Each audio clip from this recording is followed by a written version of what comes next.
إن الحمد لله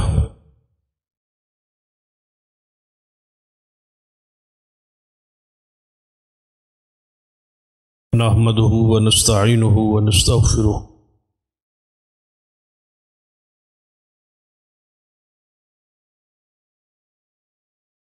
ونعوذ بالله من شرور أنفسنا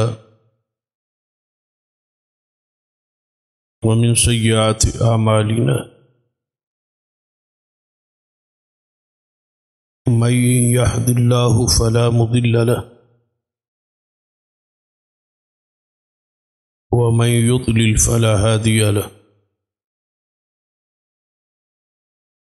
أشهد أن لا إله إلا الله وحده لا شريك له وأشهد أن محمدا عبده ورسوله أما بعد فإن خير الحديث كتاب الله وخير الهدي هدي محمد صلى الله عليه وآله وسلم وشر الأمور محدثاتها كل محدثة بدعة وكل بدعة ضلالة أما بعد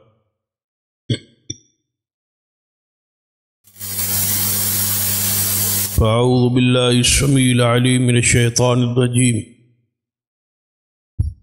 من همزه ونفخه ونفثه بسم الله الرحمن الرحيم وما أمروا إلا ليعبدوا الله مخلصين له الدين حنفاء ويقيموا الصلاة ويؤتوا الزكاة وذلك دين القيمة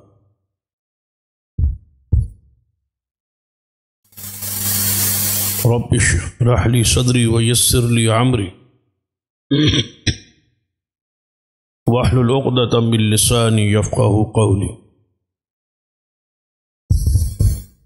رب زدني علما سبحان ربك رب العزة عما يصفون وسلام على المرسلين الحمد لله رب العالمين. حضرات،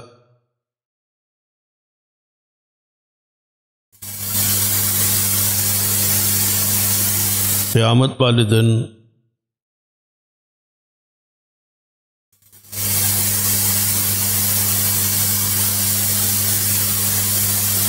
بنی آدم کے اعمال اور اقوال کو تولا جائے.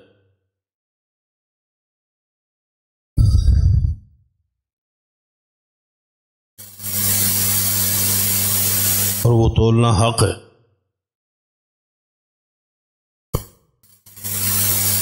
الوزن یومئذ الحق،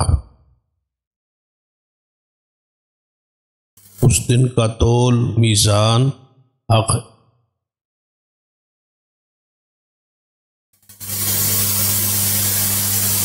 اور وہ تول ترازو ایسا ہو جو ذرہ برابر چیز کو، اس کے تول کو، اس کے وزن کو واضح کرے. وَمَن يَعْمَلْ مِثْقَالَ ذَرَّةٍ خَيْرًا يَرَهُ وَمَن يَعْمَلْ مِثْقَالَ ذَرَّةٍ شَرًّا يَرَهُ. وہ نیکی ہو یا گناہ ہو، ایک ایک چیز کا وزن ظاہر کرے. رائی کے دانے کے برابر بھی اگر اس ترازو میں کوئی چیز ڈالی جائے گی تو اس کا وزن بھی بتائے.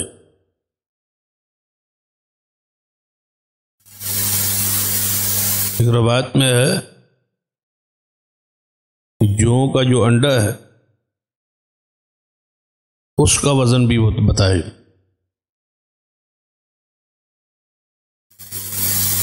ہمارا جو ترازو ہے اس میں اگر کسی چیز کے ایک دو دانے ڈال دیے جائیں تو وزن زہر نہیں. اس لیے حدیث ہے کہ نیکی کو حقیر نہ جان، معمولی نہ سمجھ. ہو سکتا ہے وزن میں وہی نیکی بڑھ جائے.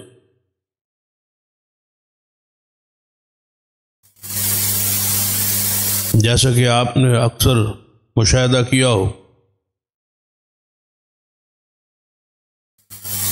کہ بندہ مسجد میں داخل ہوتا ہے نماز، تو امام سجدے میں ہوتا،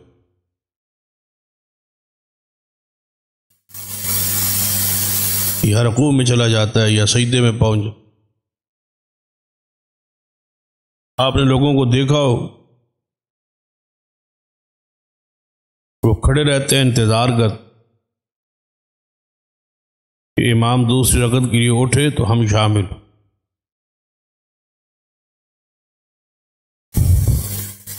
اتنے تک وہ کپڑوں کے ساتھ ہلتا رہتا یا لوگوں کے ساتھ، دوسرے ساتھی کے ساتھ باتیں کرتا رہتا یا ادھر ادھر دیکھتا رہتا. جبکہ حدیث ہے کہ جب تم مسجد میں آؤ تو امام کو جس حالت میں پاؤ اسی حالت میں اس کے ساتھ شامل ہو. تو بندہ اس سجدے کو حقیر جان رہا ہے، معمولی سمجھ رہا ہے.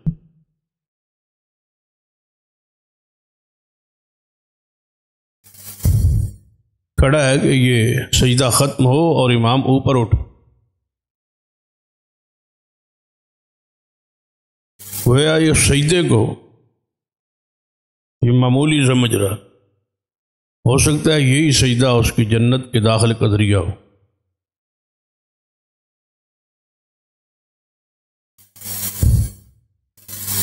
تو اعمال تولا جائے. جب اعمال کو تولا جاننا ہے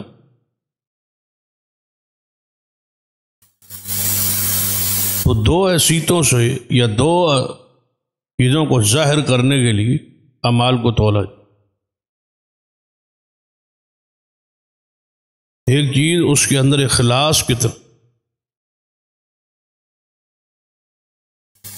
اور دوسرا وہ عمل سنت کے مطابق ہے. یہ ان دو چیزوں کے ظاہر کے لیے اعمال کو تولا جا. سب سے پہلی چیز جو ہے وہ اس کا اخلاص.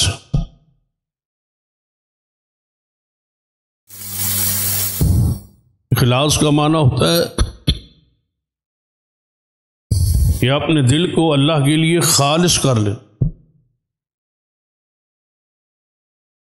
کوئی میل کچیل نہ ہو، کوئی اس میں قاج روی اور ٹیڑھا پن. وہ عمل غیر کے لیے نہ ہو، صرف اللہ کے لیے خالص ہو.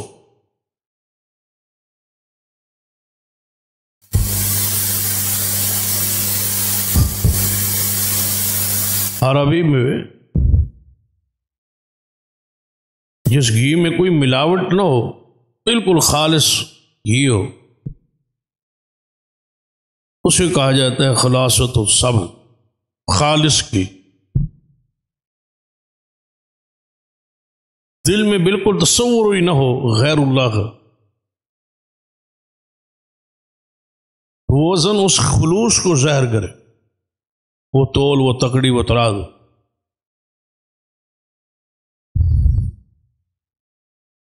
مثلاً آپ ترازو کے ایک پلڑے میں چینی ڈالتے، وہ چینی کے وزن کو تو ظاہر کرتا ہے، اس کی مٹھاس کو ظاہر نہیں کرتا. اللہ تعالیٰ کے ترازو میں جب عمل رکھا جائے گا تو عمل کا وجود یا وزن صرف ہی نہیں بلکہ اس کا اخلاص جو ہے، اس کی جو مٹھاس ہے، اس کو وہ تولے.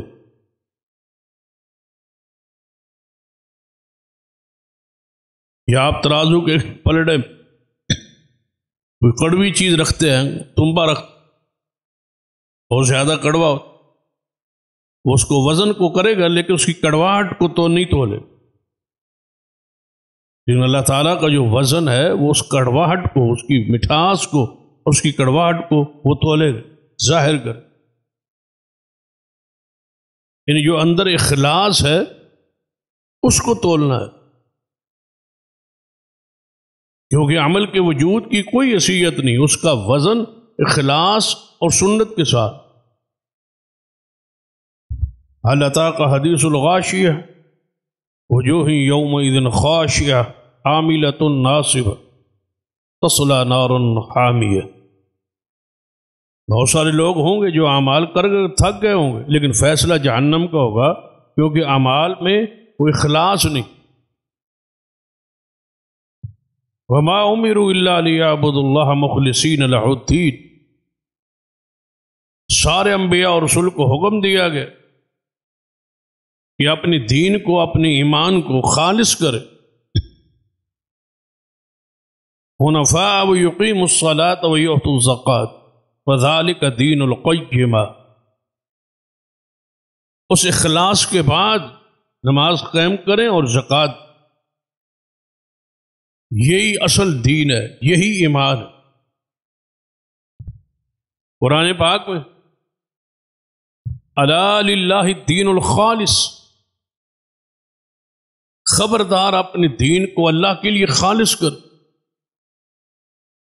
انا انزلنا الیک الکتاب بالحق فاعبد اللہ مخلصین خالصا فاعبد اللہ مخلصا لہ الدین، اللہ کی خالص عبادت، خلوص ہو، اخلاص ہو۔ محدثین کرام نے یہ بات لکھی کہ بندہ تنہائی میں اکیلے میں نماز پڑھ رہا، اچانک کوئی باہر سے بندر داخل ہو تو بندہ نماز کی کیفیت اور حالت کو بدل،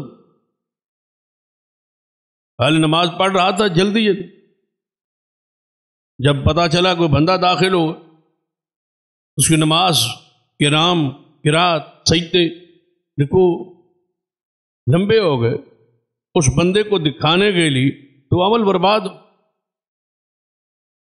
ضائع ہو گیا، اس کی کوئی حیثیت۔ اس لیے تو رسول اللہ صلی اللہ علیہ وسلم کی حدیث ہے، جو من صام رمضان ایمانا واحتسابا، جو شخص ماہ رمضان کے روزے رکھے ایمان اخلاص کے ساتھ، واحتسابا، ثواب کی امید ہو، لیکن ساتھ شرط ہے ایمان، یہی ہے اخلاص۔ غفر له ما تقدم من ذنب، اللہ تبارک و تعالیٰ اس کے پچھلے گناہوں کو معاف کر، وہ روزہ قبول ہوگا جس میں اخلاص۔ دوسری حدیث میں جو روزہ رکھتا ہے دکھلاوے کے لیے اس نے شرک کی، جس نے نماز پڑھی دکھلاوے کے لیے اس نے شرک۔ من قام رمضان ایمانا واحتسابا غفر له ما تقدم من ذنب، جو تراویح پڑھتا ہے خلوص کے ساتھ، ایمان کے ساتھ اور ثواب کی نیت سے، اللہ اس کے پچھلے گناہوں کو معاف کر۔ من قام لیلۃ القدر ایمانا واحتسابا غفر له ما تقدم من ذنب، یہ ہر عمل کے ساتھ ایمانا واحتسابا کی شرط ہے۔ اعمال کرنے والے بہت لوگ، لیکن ان کا اندر جو معیار ہے خلوص کا، اخلاص کا، اس کا فقدان، اس کی غلط۔ عبادت کا روح جو ہے وہ اخلاص، اخلاص کے بغیر، روح کے بغیر جس طرح بندہ باڈی مردہ ہے، اس کی کوئی حیثیت نہیں، کوئی فائدہ نہیں، اسی طرح اخلاص کے بغیر کیا ہوا عمل، اس کی کوئی حیثیت نہیں۔ امام ابن قیم رحمہ اللہ فرمایا کرتے، عبادت ہو یا ریاضت ہو، اطاعت ہو، فرما برداری ہو، اس کا کوئی فائدہ نہیں جب تک اللہ تعالیٰ کی ذات اس میں منفرد نہ ہو، اکیلا اس کی ذات کے۔ یہی ہے قل ان صلاتی و نسک و محیای و مماتی للہ رب العالمین لا شریک لہ وبذالک امرت وانا اول المسلمین۔ میری نماز، میری قربانی، میری زندگی اور موت للہ، یہی ہے نماز میں ہمارا التحیات للہ والصلوات والطیبات، اس کا معنی بھی یہی التحیات للہ والصلوات للہ والطیبات للہ، میری قولی، مالی، بدنی عبادات صرف اللہ کے لیے۔ الذی خلق الموت والحیات لیبلوکم ایکم احسن عملا، وہ ذات جس نے موت اور زندگی کو پیدا کی تاکہ وہ دیکھے تم میں سے اچھے اعمال کون کر۔ احسن عمل کون سا عمل ہے؟ اکثر نہیں ہے کہ تم میں سے زیادہ عمل کون کر، احسن عملا، اچھے عمل کون کر۔ اور کوئی بھی عمل احسن اسی وقت ہوگا جب اس میں دو چیزیں موجود ہوں گی، ایک اخلاص اور دوسرا سن۔ لقد کان لکم فی رسول اللہ اسوۃ حسنہ، اسی سے احسن عمل، سنت بھی ہوگی اور اخلاص بھی ہو، دونوں چیزیں موجود ہوں گی تو وہ عمل احسن ہے، وگرنہ اس عمل کی کوئی فائدہ نہیں۔ ایک حدیث میں آتا ہے قیامت والے دن لوگ آئیں گے مکہ مکرمہ میں بیت اللہ کے آس پاس جو پہاڑ ہے، انہیں سارے پہاڑوں کو تہامہ کہا جائے، ان کے اعمال تہامہ پہاڑوں کے برابر ہوں گے، لیکن اللہ تعالیٰ ان سارے اعمال کو روئی کی طرح اڑا دے، ان کی کوئی حیثیت نہیں ہو۔ آپ لوگوں کی کثرت کو نہ دیکھیں اور ان کی کثرت اعمال کو نہ دیکھیں، معیار کو دیکھ، اور معیار دو چیزوں کے ساتھ ہے، اخلاص اور ساتھ ساتھ اتباع۔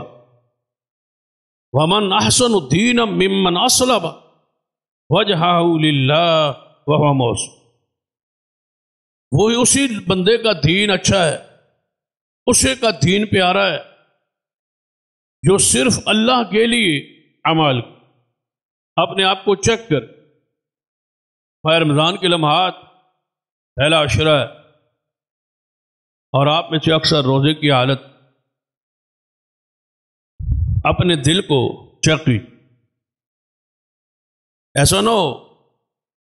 رسول اللہ صلی اللہ علیہ وسلم نے فرمایا کتنے ہی لوگ ہیں جنہیں بھوک اور پیاس کے سوا ماہ رمضان کے اخیر میں کچھ بچتا ہی، ان لوگوں میں ہمارا شمار نہ ہو۔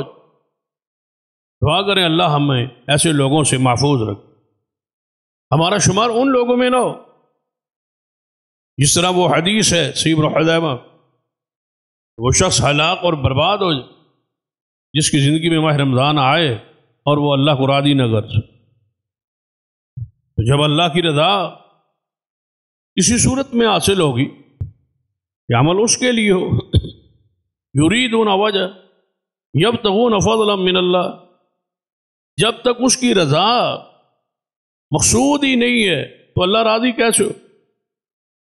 صحابہ کرام کو یہ اعزاز دنیا میں کیوں نصیب ہوا؟ رضی اللہ عنہم ورضوا، اسی وجہ سے کہ ان کے ایمان کے اندر اخلاص موجود۔ قرآن پاک نے کیا فرمایا؟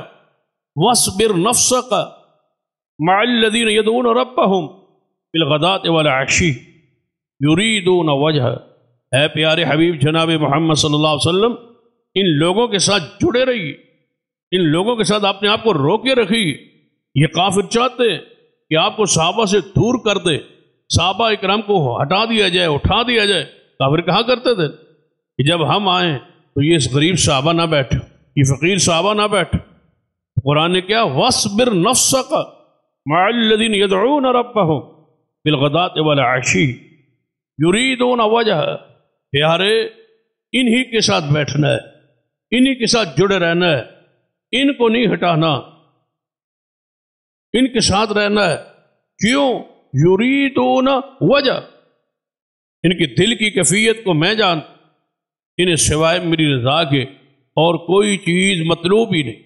والذین معه اشداء علی الکفار رحماء بینہم تراہم رکعا سجدا یبتغون فضلا من اللہ ورضوانا، یہ تو میری ہی رضا چاہتے ہیں۔ صحابہ کے دل کا تزکیہ اللہ بیان کر رہا ہے، دل کی کیفیت بیان کر رہا ہے، اور اسی لیے دنیا کا سب سے برا اور دنیا میں سب سے سیاہ ترین گروہ رافضیوں کا ہے، جو سب سے پہلے صحابہ کرام کے ایمان پر اور اخلاص پر باز کرتے۔ سب سے پہلی چوٹ، سب سے پہلا تان رافضیوں کا صحابہ کرام کے ایمان اور اخلاص پر ہے۔ وہ جانتے ہیں کہ اخلاص ہی ایسی نعمت ہے، اگر یہ موجود ہوگی تو ایمان اللہ کے یہاں مقبول۔ اور صحابہ کرام کی فضیلت، ان کے مقام شان کا یہ عالم ہے کہ قرآن پاک نے جہاں بھی ان کا ذکر کیا تو ان کے دل کی کیفیت کو بیان کر کے وعدے کیا کہ ان کے دل میں میری رضا کے علاوہ کچھ نہیں۔ وہ اخلاص، ان کا ایمان، ان کے اعمال اخلاص پر۔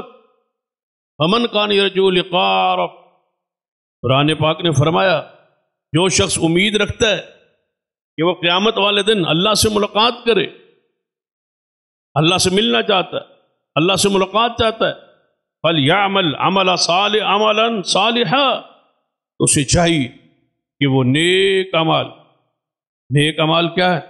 وَلَا يُشْرِكْ بِعِبَادَةِ رَبِّهِ أَحَدًا، کہ ان اعمال میں، ان عبادات میں اللہ کے ساتھ کوئی شریک نہ ہو۔ جب شرک آئے گا تو اخلاص ختم۔ اخلاص مخلصین ہے، موحدین۔ اللہ کی زمین پر صرف موحد ہی مخلص ہو سکتا، مشرک مخلص نہیں ہو، مشرک غدار ہو۔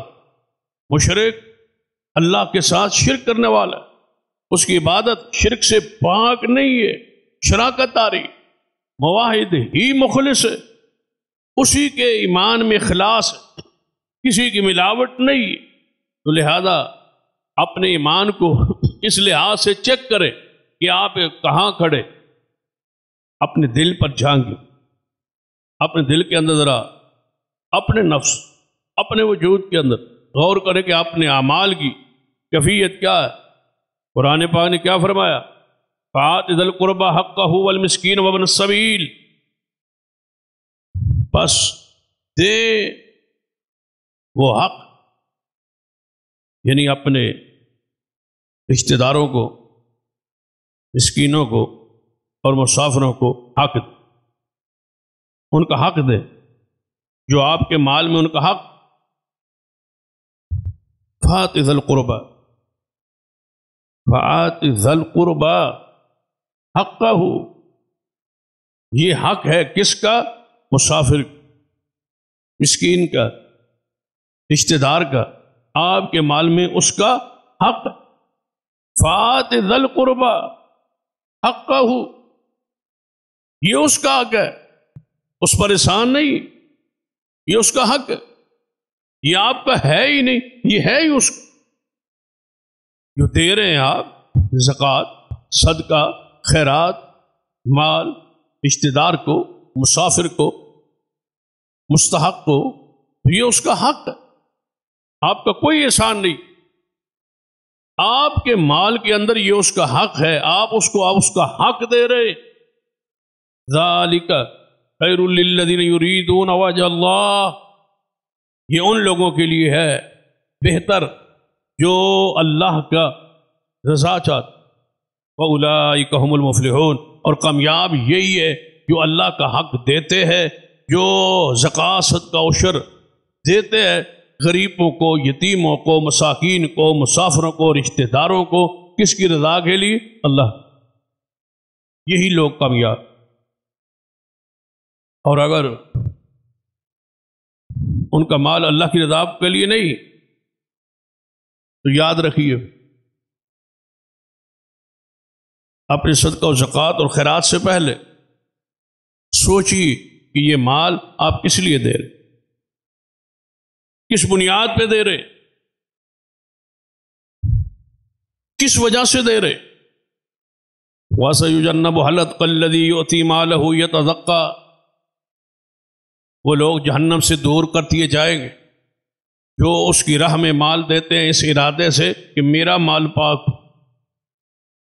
بھئی دے تو آپ رہے ہیں کہ آپ کا مال پاک ہو، آپ اس پر احسان نہیں جتلا، آپ اپنے مال کی پاکیزگی کے لیے، طہارت کے لیے دے رہے۔ جب تک وہ مال نکالے گے نہیں، آپ کا مال پاک نہیں ہے، صاف نہیں ہے، پاکیزہ نہیں، اپنے مال سے گند کو، میل کچیل کو صاف کرنے کے لیے آپ صدقہ دے رہے ہیں، زکوٰۃ دے رہے ہیں، خیرات دے رہے ہیں، اور اسی میل کچیل دور ہوئی ہے اور احسان جتلا رہے ہیں دوسرے پر۔ وَمَا لِأَحَدٍ عِندَهُ مِن نِعْمَةٍ تُجْزَىٰ،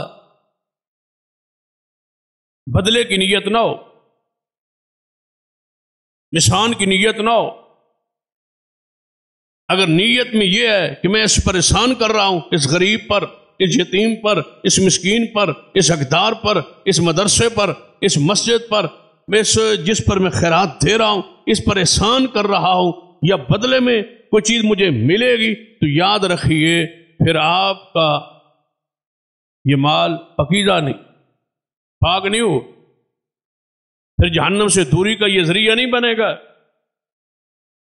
إِلَّا ابْتِغَاءَ وَجْهِ رَبِّهِ الْأَعْلَىٰ وَلَسَوْفَ يَرْضَىٰ، وہ راضی تب ہوگا جب اس کی رضا کے لیے۔ إِنَّمَا نُطْعِمُكُمْ لِوَجْهِ اللَّهِ لَا نُرِيدُ مِنْكُمْ جَزَاءً وَلَا شُكُورًا، بے شک وہ لوگ کیا کہتے ہیں کہ ہم اللہ کے لیے غریبوں، یتیموں، مساکین کو کھلاتے ہیں، کس کے لیے؟ لا نرید منکم جزاء ولا شکورا، نہ ہم اس کا بدلہ کو لے چاہتے ہیں، نہ شکریہ چاہتے۔ ہم نے تعاون کیا، شکریہ ادا نہیں کیا۔ ہم نے یہ کام کیا، مسجد ہم نے بنائی، شکریہ نہیں ادا کی۔ ہمیں ضرورت پڑی، ہمارے ساتھ تعاون ہی نہیں کیا۔ ہم نے مدرسہ بنایا، ہم نے مدرسہ چلایا، ہم نے مدرسے پر خرچ کیا، آج ہمیں ضرورت پڑی ہے تو ہمارے ساتھ تعاون ہی نہیں کیا، ہمارا شکریہ ادا نہیں کیا۔ ساڈا کتے نہ ہی کوئی نہیں، ساڈا کتے ذکر ہی کوئی نہیں، ساڈا احسان ہی کوئی نہیں۔ انما نطعمکم لوجہ اللہ، بھائی کھلایا کس لیے تھا، دیا کس لیے تھا؟ بھیا ہم نے یہ سارا کیا، آج ساڈا نہ ہی کوئی نہیں، وہ تیرا نا تے ختم ہو گیا، تو نے دیا کیا ہے؟ وہ جو دیا ہے وہ ختم ہو گیا۔ یہ کہنے سے کہ سامنے سب کچھ دیا وہ تیرا تو ختم ہو گیا۔ لا تبطلوا صدقاتکم بالمن والاذى، آپ نے تو احسان جتلایا، تکلیف دی ہے،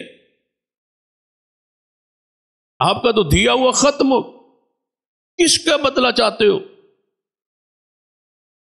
لا نرید منکم جزاء ولا شکورا، دیتے ہوئے یہ نیت ہو، یہ اخلاص ہو کہ میں دے رہا ہوں، کھلا رہا ہوں، اس طالب علم کو کھلا رہا ہوں، اس مستحق کو دے رہا ہوں، اس لیے مجھے اس سے بدلہ یہ شکریہ نہیں چاہیے۔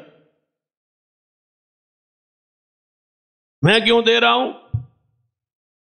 انما نطعمکم لوجہ اللہ، کس کے لیے؟ اللہ۔ اپنے صدقات کو چیک کر، اپنے روزے کو، نماز کو، اعمال کو چیک کر۔ جس کے دل میں اخلاص ہو اس کے دل میں بغض نہیں ہوتا، جس کے دل میں اخلاص ہو اس کے دل میں کینہ نہیں ہوتا، جس کے دل میں اخلاص ہو اس کے دل میں عداوت نہیں ہوتی، جس کے دل میں اخلاص ہو اس کے دل میں بدلے کی امید نہیں ہوتی، جس کے دل میں اخلاص ہو اس کے دل میں حسد نہیں ہوتی۔ ہمارے اجلاس اور میٹنگیں کیا ہوتی؟ غور کریں، قرآن پاک نے کیا ذکر کیا؟ لا خیر فی کثیر من نجواہم، کوئی خیر نہیں ہے، کوئی بھلائی نہیں ہے ان سرگوشیوں میں، ان میٹنگوں میں، ان اجلاسوں میں۔ میٹنگیں کیا ہوتی؟ نماز پڑھی، دو چار بندے وہاں بیٹھ گئے، دو چار وہاں بیٹھ، اب بات شروع ہو،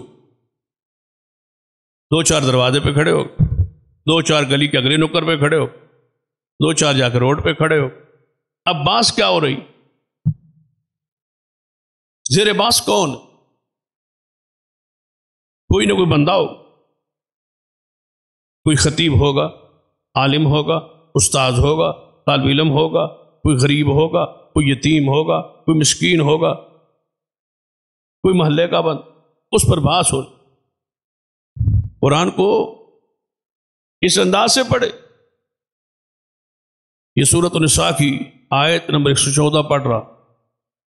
آپ پر فرض اور قرض ہے گھر میں جاگے اس آیت کو پڑھیں اور اپنے گریبان میں جھانکیں کہ ہم کہاں کھڑے. کہیں ایسا نہ ہو ان گھڑیوں کو بھی ضائع کر بیٹھ. قرآن پاک کو سمجھے. آپ نے یہ سمجھا ہے کہ شاید قرآن پاک پہلے لوگوں کی کہانی ہے، یہ قصہ ہے. آج اپنے وجود پہ اس کو فٹ کیوں نہیں کرتے؟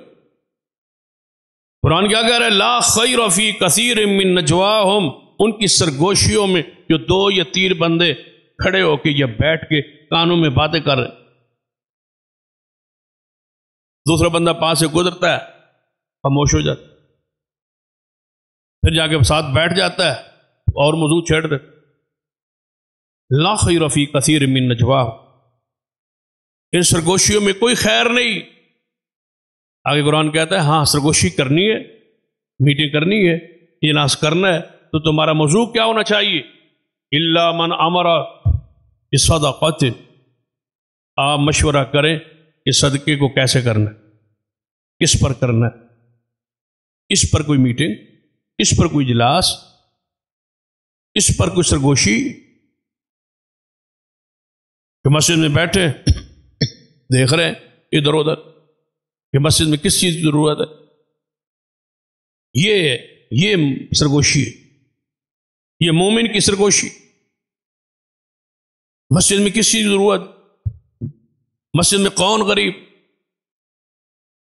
کون مستحق، کون بیمار ہے، کون تکلیف میں ہے، کون پریشانی میں، اس کے بارے میں میٹنگ، اس کے بارے میں اجلاس، اس کے بارے میں سرگوشی. یہ خیر والی سرگوشی، یہ ہے بھلائی، یہ ہے خیر، یہ ہے رحمت. جو سرگوشی ہے کہ اس کو ذلیل کرو، اس کو رسوا کرو، اس کو پریشان کرو، اس کو حقیر جانو، اس کو ذلیل کرنا ہے. سن لو، رسول اللہ صلی اللہ علیہ وسلم نے فرمایا سود کھانے کے 70 گناہ، سود کھانے کے 70 گناہ ہیں، اس کے درجات 70 ہے. سب سے کم گناہ یہ ہے ماں سے بدکاری کرنا، اور سب سے بڑا گناہ یہ ہے کہ اپنے مسلمان بھائی کو حقیر سمجھ، اس کو ذلیل کر. یہ ماں سے زنا سے بھی بڑا گناہ. کسی مسلمان کو آپ نے رسوا کرنا ہے، ذلیل کرنا ہے، پریشان کرنا ہے، بدنام کرنا ہے، برا کہنا.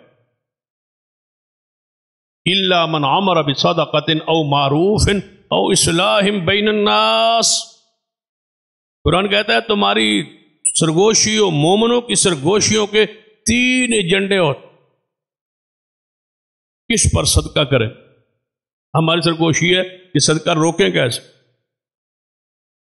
خیرات روکیں کیسے، تعاون روکیں کیسے. قرآن کہتا ہے مومن کی سرگوشی ہے کہ صدقہ کھولیں کیسے، صدقہ کریں کیسے. او معروف ہے، یا کسی بھی نیکی کے خیر کے بارے میں میٹنگ ہو رہی، او اصلاح بین الناس، یا لوگوں لڑے ہوئے ہیں 2 بندے، ان کے درمیان صلح کرانے کی سرگوشی ہو رہی، ان کو صلح کراتے، ان کو جوڑتے. یہ سرگوشی اس میں خیر ہے.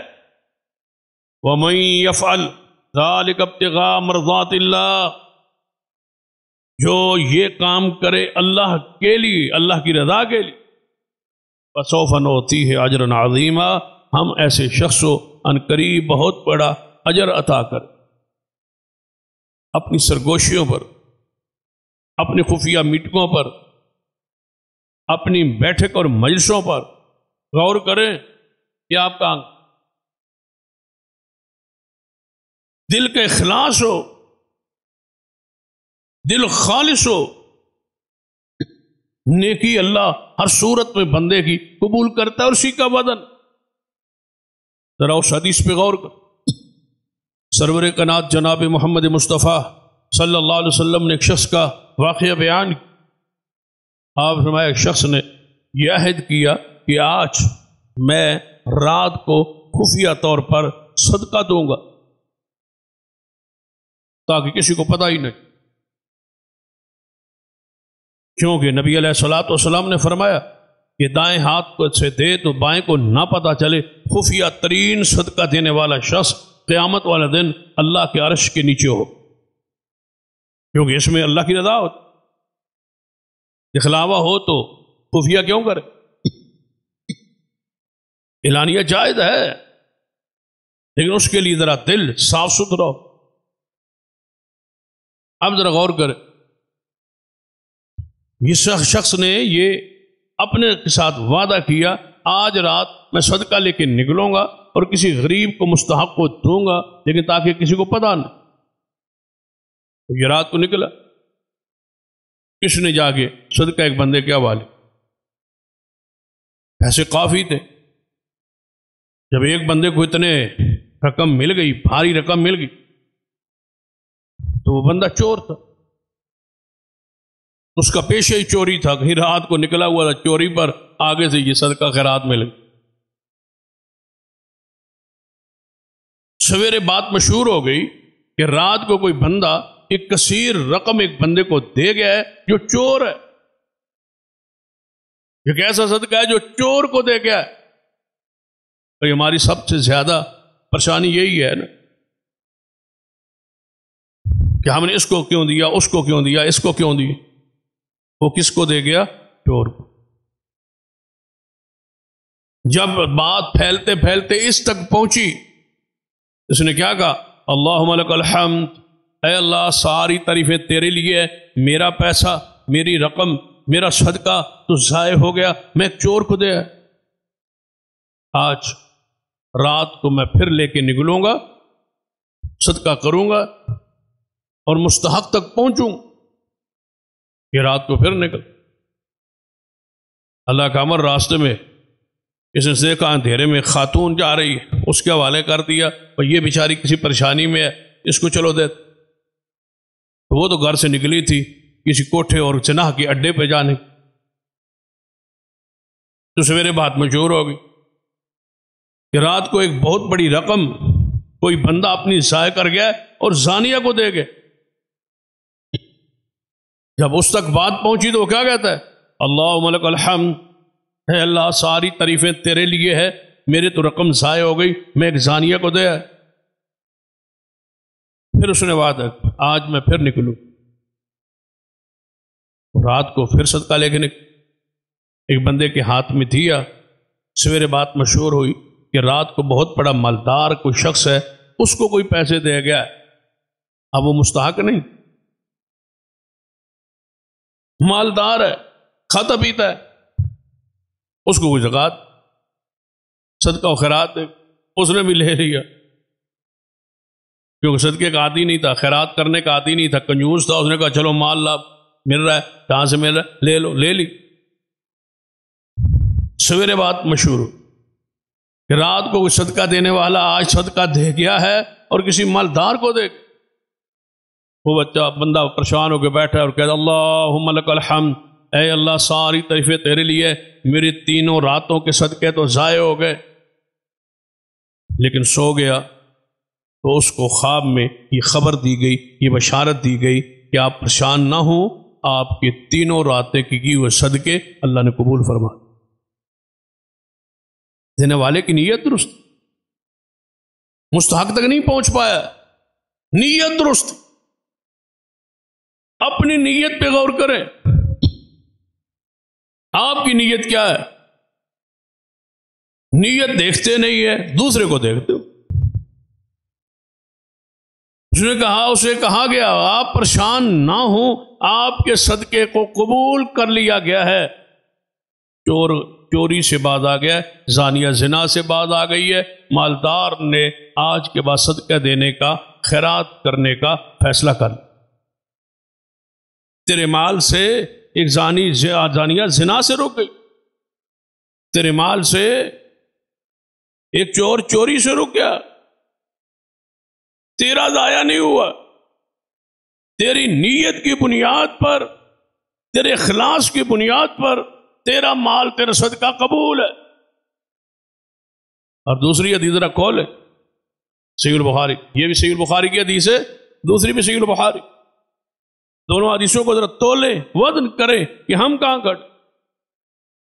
سیدنا ابو ہریرہ رضی اللہ تعالیٰ عنہ فرماتے ہیں قیامت والے دن سب سے پہلے جہنم کو ایندھن، جہنم کو بھڑکانے کے لیے 3 قسم کے بندوں کو داخل کیا جائے گا جہنم۔ اب آپ سوچتے ہو وہ کافر ہوں گے؟ نہیں۔ وہ مشرک ہوں گے؟ نہیں۔ سیدنا ابو ہریرہ رضی اللہ عنہ، ہمیں تو کچھ نہیں ہوتا، نہ مجھے نہ آپ کو۔ سیدنا ابو ہریرہ جب اس حدیث کو پڑھنے لگتے، بیان کرتے تو گر پڑتے اور بے ہوش ہو جاتے۔ یہ ایسا ہوگا قیامت والا۔ نبی علیہ الصلوۃ والسلام نے فرمایا قیامت والے سب سے پہلے لایا جائے گا کہ قرآن کے قاری، قراء کرام، علماء کرام، طلباء اعظام، واعظین، خطباء، علماء کے لیے یہ حدیث سبق، اپنے نیتوں کو چیک، اپنے ارادوں کو چیک، سب سے پہلے قرآن کے قاری کو لایا جائے گا۔ فیصلہ قاری کا ہو رہا ہے، اللہ تعالیٰ اس سے پوچھے گا کہ تو نے دنیا میں کوئی عمل ایسا جو کیا ہے وہ پیش کر، جس کی بنیاد پہ تجھے معاف کر دیا جائے اور جنت میں بھیج دیا جائے۔ یہ کہے گا اے اللہ میں تیرا قرآن پڑھتا رہا، قرآن پڑھاتا رہا، میرا وظیفہ قرآن تھا، ہر وقت قرآن پڑھنا پڑھانا، یہ میرا شغل، یہ میرا کام، یہ میرا عمل ہے۔ اللہ تعالیٰ فرمائے گا میرے سامنے جھوٹ بولتا ہے، اپنے دل کو ٹٹول، جھوٹ بول رہا ہے، تو نے قرآن پڑھا تھا تاکہ تجھے قرآن کا قاری کہا جائے۔ تیرے دل کی وہ حالت، وہ کیفیت، آج تو ترازو لگا ہوا ہے، یہ آپ کے سامنے گھڑی ہے، یہ باہر کے ٹیمپریچر کو بتلا رہی، وہ ترازو ہے، وہ اخلاص کو بتلا رہا ہے۔ تو اس لیے قرآن پڑھتا تھا، جس لیے پڑھتا تھا وہ تجھے ملا یا نہیں دنیا میں، تیری واہ واہ ہوئی، تجھے قاری کہا گیا، عالم کہا گیا، خطیب کہا گیا، تیری شہرت، تیری وہ مقام، تیرے وہ چرچے سب کچھ ہو گئے۔ آج میرے پاس تیرے لیے سوائے جہنم کے کچھ نہیں۔ دوسرا علاج ہے بھائی تو اپنا عمل پیش کر، تو وہ بھی کہہ رہا ہے کہ یا اللہ سب سے زیادہ قیمتی بندے کی جان ہوتی ہے، میں مجاہد ہوں، تیرے راہ میں اپنی جان لٹا کے شہید ہو کے آیا ہوں۔ حالانکہ شہید کا پہلا قطرہ خون زمین پہ گرنے سے پہلے اللہ اس کے سارے گناہوں کو معاف کر، یہ درجہ ہے اس، لیکن دل کی کیفیت کو تولا جا رہا ہے۔ اللہ تعالیٰ فرمائے گا تو جھوٹ بولتا ہے، تو اس لیے کہا تھا کہ مجھے امیر المجاہدین کہا جائے اور مجاہد اسلام کہا جائے، تجھے تو اس لیے تو لڑتا تھا، دنیا کے لیے، وطن کے لیے، مال کے لیے، پیسے کے لیے۔ وہ ذرا حدیث اپنے ذہن میں رکھ، سیدنا ابو ہریرہ حدیث کے راوی ہیں، یہ دوسری حدیث ہے۔ فرماتے ہیں نبی علیہ الصلوۃ والسلام کے پاس ایک شخص آیا، اس نے کہا یا رسول اللہ صلی اللہ علیہ وسلم میں جہاد اللہ کی راہ میں کرنا چاہتا ہوں، لیکن ساتھ ساتھ میرے دل میں یہ بھی ہے کہ جہاد سے مال ملے گا، مال غنیمت ملے گا، حصہ ملے گا، کیا مجھے جہاد کا ثواب ملے گا؟ فرمایا نہیں ملے۔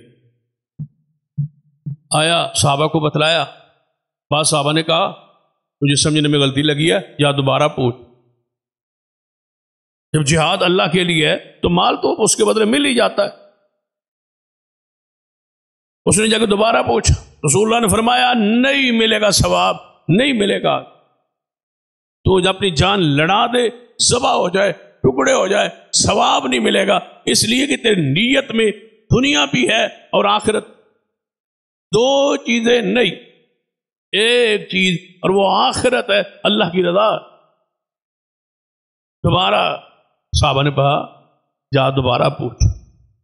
کہتا ہے میں تیسری مرتبہ کیا، رسول اللہ نے یہی جواب دیا، جس کے جہاد میں دنیا کا مقصد غرض و غایت ہے اسے کوئی ثواب۔ اسے کہا گیا مجاہد آج میرے پاس تیرے لیے کچھ نہیں ہے، یا جہنم۔ ایک اور حدیث ذرا اس کو اپنے ذہن میں رکھ۔ نبی علیہ الصلوۃ والسلام کے پاس ایک بدو آئے، عرب، اسلام لائے، مجاہدین کی صفوں میں شامل ہو۔ غزوہ خیبر میں نبی علیہ الصلوۃ والسلام کو بہت سارا مال غنیمت ملا، آپ نے مال کو بانٹا، تقسیم کیا صحابہ کے درمیان۔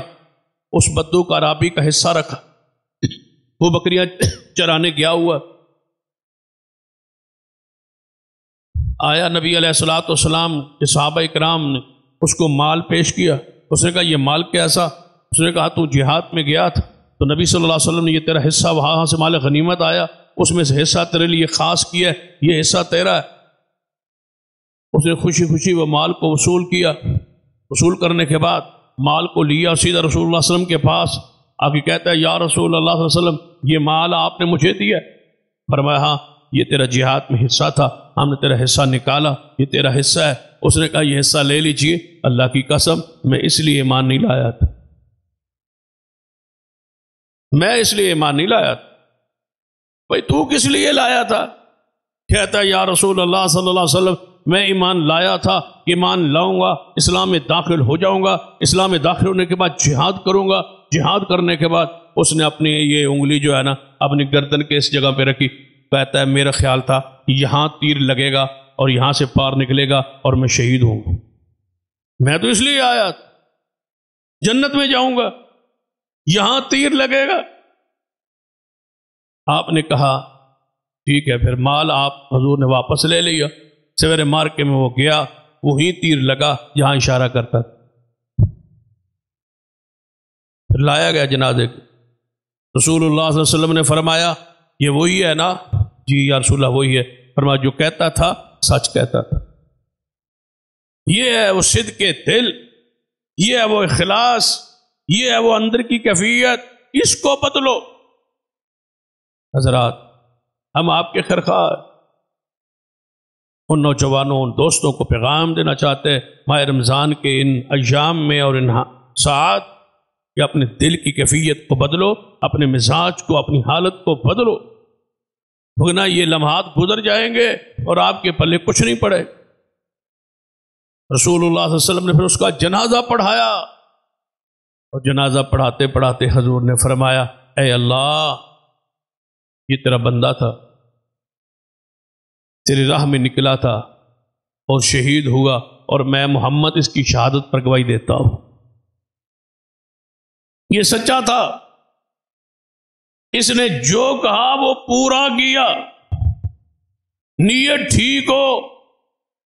حدیث ہے غزوہ تبوک میں کچھ منافقین تھے جو نہ جا سکے اور کچھ معذور تھے جو نہ جا سکے۔ رسول اللہ صلی اللہ علیہ وسلم تبوک کے سفر میں جا رہے، آپ نے جہاں بھی جاتے ہیں آپ نے فرمایا میرے صحابہ جو بغیر یہ عذر کے ساتھ نہیں آ سکے وہ ہر ثواب میں، ہر قدم میں، ہر گھاٹی میں ہمارے ساتھ شریک، کیونکہ دل کی کیفیت، دل کی حالت، ان کا دل کا خلوص، اصل سارا دار و مدار دل کی کیفیت، نیت پر ہے۔ سیدنا سفیان بن عیینہ رحمہ اللہ فرمایا کرتے تھے کہ میرے دل میں خیال آیا کہ میں تحقیق کروں، پڑتال کروں، دیکھوں، پرکھوں سب سے عمل اسلام میں مشکل کون سا ہے، سب سے مشکل عمل۔ فرماتا ہے میرے دل میں خیال آیا کہ شاید زکوٰۃ مال دینا مشکل ہو، پھر میں نے کہا نہیں یہ کوئی مشکل، پھر میں نے کہا شاید روزہ مشکل، فرمایا نہیں، گرمی کی شدت کے روزے، فرمایا نہیں، گرمی سردی کے وضو اور نماز مشکل ہو، فرمایا نہیں، پھر میرے دل میں خیال ہے جہاد مشکل ہوگا، لیکن میں اس نتیجے پر پہنچا جہاد بھی مشکل نہیں، اسلام میں سب سے زیادہ مشکل عمل اپنی نیت کا اخلاص، یہ مشکل، اپنی نیت کو خالص کرے۔ جب نیت خالص ہو، عمل تھوڑا ہو، رسول اللہ صلی اللہ علیہ وسلم من قال لا الہ الا اللہ خالصا، جو خالص دل کے ساتھ لا الہ الا اللہ پڑھے، قیامت والے دن یہ کلمہ اس کے 99 گناہوں کے دفتروں پر بھاری ہو، خلوص دل کے ساتھ کیا ہوا عمل۔ وہ حدیث سامنے رکھے کہ عورت جا رہی ہے، کتا ایک پیاسا مر رہا ہے، اس کو ترس وہ رحم آیا، اس کو پانی پلایا، اللہ اس کے گناہوں کو معاف کر، خلوص کی وجہ سے۔ یہ شخص جا رہا تھا، راستے میں ایک درخت کی ٹہنی پڑی ہوئی تھی، لوگوں کو تنگ کر رہی تھی، اس نے اس کو کاٹ دیا، اللہ نے اس کو جنت دے دی۔ ہماری سڑکوں، ہماری گلیوں کی حالت ہے، ہم پورے گھر کا گند آگے گلی میں پھینک، آنے والے جانے والے کو بدبو آئے، تکلیف آئے۔ کہاں ہے وہ صفائی اور ستھرائی؟ الطہور شطر الایمان۔ کہاں ہے وہ راستوں کی رکاوٹوں کو دور کرنا؟ یہ ایمان تھا، یہ اسلام تھا، اور ہم نے راستوں کو تنگ کیا، پریشان کیا، بدبودار کیا، گھر کے گند کو، کوڑے کو گلی میں آ کے رکھ دیا، روڈ پہ آ کے رکھ، تاکہ گزرنے والوں کو تکلیف ہو۔ بھائی گزرنے والوں کے لیے تو آسانی پیدا کرنی تھی آپ۔ وہ حدیث اپنے ذرا سامنے رکھیں کہ نبی رحمت صلی اللہ علیہ وسلم نے ان 3 لوگوں کا ذکر کیا جو غار میں پھنسے ہوئے، مشہور حدیث ہے، اشارہ کرتا ہو، غار کا منہ بند ہے، تینوں دعا کرتے ہیں کہ فلاں عمل میں نے کیا تھا، کس کے لیے؟ تیرے لیے۔ ایک کہتا ہے میں مزدور کی مزدوری دی تھی واپس پوری، تیرے لیے۔ میں زنا سے بچا تھا، تیرے لیے۔ میں والدین کے سرانے کھڑا رہا تھا، تیرے لیے۔ اگر وہ اعمال تیرے لیے تھے تو یہ غار کا منہ کھول دے۔ غار کا منہ کھلا، اللہ نے بتلایا کہ تمہارے تینوں کے اعمال میرے لیے تھے۔ اس سے بڑی خوشخبری کیا ہے؟ محدث کا میں نے قول پڑھ رہا تھا، فرماتا ہے کہ اگر ایک خوشخبری آ جائے نا آسمان سے کہ تیری ایک نماز قبول ہے، تو مجھے اتنی خوشی ہوگی کہ میں اللہ کے ہاں مقام تقوی پر آ گیا، کیونکہ انما یتقبل اللہ من المتقین، اللہ متقی کے اعمال قبول کر۔ میرے دل کی گواہی آ گئی۔ یہ تینوں کیا کہتے ہیں؟ اگر یہ عمل تیرے لیے ہے تو ذرا منہ کھول دے، اگر تیرے لیے نہیں ہے پھر تو دعا ہی نہیں۔ پھر غار کا منہ کھلا، اس کا مطلب کیا ہوا کہ ان تینوں کے وہ تینوں اعمال کس کے لیے تھے؟ اللہ۔ یوسف علیہ السلام بند کمرے میں، راستہ نکلا، کیوں؟ قرآن نے کہا انہو من عبادنا المخلصین، وہ ہمارے خلوص والے مخلص ترین بندوں میں سے تھا، ہم نے اس کو اس گناہ سے محفوظ رکھا جہاں سے نکلنے کا کوئی راہ نہ ہو۔ اگر خالص آپ کا دل ہے، ایمان میں آپ مخلص ہے، اللہ آپ کو نکلنے کا راہ ضرور عطا کرے۔ ایک حدیثوں نے نبی علیہ السلام نے فرمایا ایک بندہ ہے جس کو اللہ تعالیٰ مال بھی دیتا ہے اور ساتھ ساتھ علم بھی دیتا ہے۔ وہ علم خرچ کرتا ہے، علم تقسیم کرتا ہے، علم بانٹتا ہے، پڑھاتا ہے، ساتھ مال خرچ کرتا ہے۔ دوسرا بندہ ہے جس کے پاس مال نہیں ہے لیکن علم ہے، وہ علم تو پھیلاتا ہے، علم تو پڑھاتا ہے، لیکن مال نہیں ہے، اور وہ کہتا ہے اللہ فلاں بندے کو تو نے علم بھی دیا اور ساتھ ساتھ مال بھی دیا، اگر تو مجھے مال دیتا میں ایسے خرچ کرتا جیسے وہ خرچ کر رہا ہے، تیرے کاموں میں، تیری نیکی کے، تیرے راہ میں، تیرے دین میں وہ خرچ کر رہا ہے، میرے پاس ہوتا میں بھی ایسے ہی خرچ کرتا۔ تو اللہ فرماتا ہے تجھے تو دیا تو نہیں ہے لیکن ثواب میں تو برابر کا شریک، اس لیے تیری نیت وہ ہے جو اس کو دیکھ کے تیری نیت جو ہے اس کی بنیاد پر تجھے ثواب ہے۔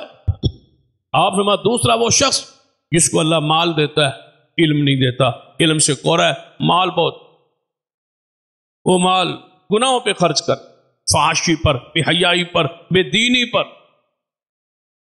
توڑ پر، اختلاف پر، انتشار پر، گناہوں پر مال خرچ کر رہا ہے، اور ایک دوسرا بندہ ہے جس کے پاس کوئی مال وغیرہ نہیں ہے، نہ علم ہے نہ مال ہے، وہ کہتا ہے یا اللہ کبھی میرے پاس ہوتا نا مال، یہ عیاشی کر رہا ہے میں بھی ایسے ہی کرتا، اس لیے یہ مال خرچ کر رہا ہے، کبھی نیزہ بازی کروا رہا ہے، کبھی میچ کروا رہا ہے، کبھی فلمی پروگرام بنا رہا ہے، یہ ایسے ایسے مال خرچ کر رہا ہے، میرے پاس بھی ہوتا میں بھی عیاشی کرتا۔ اللہ فرماتا ہے تیرے پاس ہے تو نہیں، لیکن گناہ میں تو برابر کے شریک، اس لیے کہ تیری نیت خراب ہے، نیت کا فطور ہے، لہذا اپنے اعمال کرنے سے پہلے اپنی نیت کو، اپنے دل کو، اپنی کیفیت کو چیک کریں کہ آپ کہاں کھڑے، پھر آپ کا آخر پہ اس حدیث کی طرف آتا ہو، سرور کائنات محمد رسول اللہ صلی اللہ علیہ وسلم نے فرمایا، صحیح البخاری کی حدیث ہے، کتاب التوحید، نبی صلی اللہ علیہ وسلم صحابی سین ابو سعید خدری رضی اللہ عنہ فرماتے ہیں مجھے میرے بھائی قتادہ بن نعمان رضی اللہ تعالیٰ یہ بات بتلائی کہ ایک شخص رسول اللہ صلی اللہ علیہ وسلم کے پاس آیا اور اس نے کہا یا رسول اللہ صلی اللہ علیہ وسلم یہ میرا ایک پڑوسی ہے، وہ ساری رات تلاوت کرتا رہا ہے، تہجد پڑھتا رہا ہے، تلاوت کرتا رہا ہے، تہجد پڑھتا رہا ہے، نماز پڑھتا رہا ہے، اور اس میں سورۃ الاخلاص پڑھتا رہا ہے، قل هو اللہ احد، یہ پڑھتا رہا ہے، حالانکہ اس کو اور بھی قرآن کی صورتیں یاد، ساری رات وہ اونچی آواز سے پڑھتا رہا ہے، میرے گھر میں اس کی آواز آتی رہی ہے، اور سوائے سورۃ الاخلاص اس نے کچھ نہیں پڑھا۔ رسول اللہ صلی اللہ علیہ وسلم اس کو بلایا اور فرمایا رات تیرے بارے میں یہ بات پہنچی ہے، ساری رات تو سورۃ اخلاص ہی پڑھتا رہا ہے۔ کہتا ہے یا رسول اللہ مجھے اس سے محبت ہے، فرمایا پھر خوشخبری ہے تیرے لیے کہ اللہ بھی تو اسے محبت کر۔ سورہ اخلاص سارے قرآن میں یہ کیا ہے؟ سورۃ اخلاص، دل کا خلوص، اخلاص اپنی شام اور اپنی صبح اسی صورت پر کریں۔ اسی حدیث کے ساتھ دوسری حدیث ہے وہ بخاری میں، یہ شخص جو ہے یہ لشکر، امیر لشکر ہے، چھوٹا سا لشکر اللہ کی راہ میں جہاد پر کیا ہوا ہے، واپس آئے، رسول اللہ صلی اللہ علیہ وسلم نے پوچھا صحابہ سے کہ میں نے صبر کا فلاں فلاں کو امیر بنایا تھا، اب اپنے امیر کے بارے میں کیا کہتے ہیں؟ یا رسول اللہ بڑا اچھا تھا، نیک تھا، لیکن ایک اس نے کمال کیا، سارے راہ میں جب یہ نماز پڑھاتا نا سورۃ اخلاص کے علاوہ کچھ نہیں پڑھتا، ہر رکعت میں سورۃ اخلاص، ہر رکعت میں سورہ اخلاص۔ آپ نے اسے بلایا، پوچھا، اس نے کہا یا رسول اللہ مجھے اس سے بڑی محبت ہے، فرمایا پھر خوشخبری سن لے، اس کی محبت تجھے جنت میں لے جائے۔ اپنی صبح و شام سورہ اخلاص پہ کرے تاکہ تمہارا دل صاف ہو، ستھرا ہو۔ قل هو اللہ احد اللہ الصمد لم یلد ولم یولد ولم یکن له کفوا احد۔ رسول اللہ صلی اللہ علیہ وسلم نے فرمایا یہ تہائی قرآن کے برابر ہے، یہ 10 پارے قرآن کے برابر، 3 مرتبہ پڑھے پورے قرآن کا اللہ اجر و ثواب دے، پورے قرآن، کیونکہ اس کا تعلق اخلاص کے ساتھ، دل کی کیفیت کے ساتھ، توحید کے ساتھ۔ بعض مفسرین نے فرمایا ہے قرآن پاک میں ایک توحید ہے، ایک رسالت ہے اور ایک آخرت ہے، کیونکہ یہ توحید پر مشتمل ہے، اس کا مطلب ہے یہ تہائی قرآن۔ امام ابن قیم رحمہ اللہ فرمایا ہے کہ صبح شام سورۃ اخلاص پر اپنی صبح کرے، شام کرے، فرماتے ہیں کیسے؟ فرمایا فجر کی سنتوں کے دوسری رکعت میں سورہ اخلاص پڑھنا یہ رسول اللہ کی سنت۔ آپ کی صبح کس پر ہوئی؟ سورہ اخلاص پر۔ اور جب رات کو نماز وتر پڑھتے ہیں تو وتر کی آخری رکعت میں کیا پڑھتے ہیں؟ سورہ اخلاص۔ لوگ ہم سے پوچھتے ہیں اور روزانہ آپ وتر پڑھتے ہیں، ہر روز آخری رکعت میں قل هو اللہ احد کیوں پڑھتے ہیں؟ بھائی ہم سے یہ پوچھتے ہو؟ ہم شام کرنا چاہتے ہیں، رات گزارنا چاہتے ہیں، کیا پڑھ کے؟ سورہ اخلاص۔